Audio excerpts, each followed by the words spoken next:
बातमी मुंबईतून। मुंबई महापालिकेच्या उद्यान विभागानं महापौर निवासस्थानालगतचा काही भाग आणि वीरमाता जिजाबाई प्राणी संग्रहालय म्हणजेच राणीच्या बागेच्या कामासाठी निविदा काढली। 2,89,00,000च्या निविदेच्या शीर्षकामध्ये महापौर निवास या शब्दांचा वापर केला गेला, त्यामुळे एकच गदारोळ निर्माण झाला। एप्रिल महिन्यात 3,40,00,000 खर्च केलेल्या महापौर बंगल्यासाठी पुन्हा 2,89,00,000ची उधळपट्टी कशासाठी असा प्रश्न उपस्थित केला जाऊ लागला। अखेर रितू तावडेंना समोर येऊन याबाबत स्पष्टीकरण देत निविदा रद्द करण्याचे आदेश द्यावे लागले। मात्र विरोधकांना आयता मुद्दा सापडल्यानं रितू तावडेंना घेरण्याची संधी त्यांनी सोडली नाही।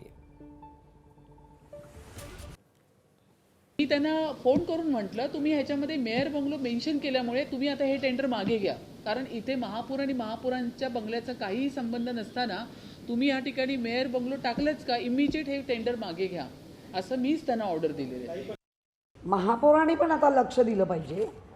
हे जे काही वक्तव्य करतायत, मुळात हे टेंडर जर आम्ही आज तुम्हाला कळलं तर तुम्ही लगेच गटनेता बोलवलं असतं, तर उलट मी पण सांगितलं असतं की हे बरोबर आहे, फक्त महापौर बंगल्याचा उल्लेख म्हणजे हेरिटेज तुम्ही AMC टू STP असं म्हटलं असतं तर ते जास्त उचित राहिलं असतं।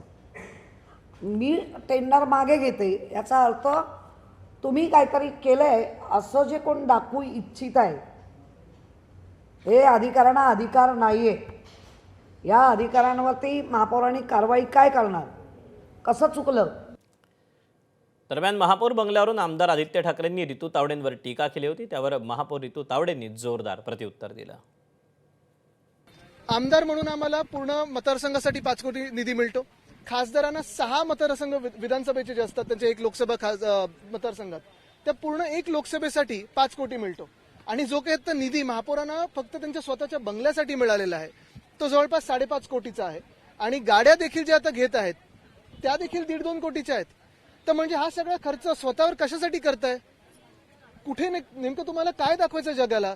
महापौर बंगला काय तुम्ही वेगळं काही आता टुरिस्ट प्लेस निर्माण करणार आहात की ताजमहल बांधणार आहात तिथे? उबाटा पक्षाचे नेते आदित्य ठाकरे यांनी सुद्धा ट्विट केले, किमान त्यांनी 25 वर्ष मुंबई महानगरपालिकेमध्ये असताना मुंबई महानगरपालिकेचे प्रस्ताव कसे निघतात यावरती तरी अभ्यास करून निदान आदित्य ठाकरेजी यांनी तरी स्टेटमेंट करायला हवं होतं। परंतु मला आता किशोरी पेडणेकर यांच्याबरोबर आदित्य ठाकरे यांच्या सुद्धा बुद्धीची कीव यायला लागली या ठिकाणी।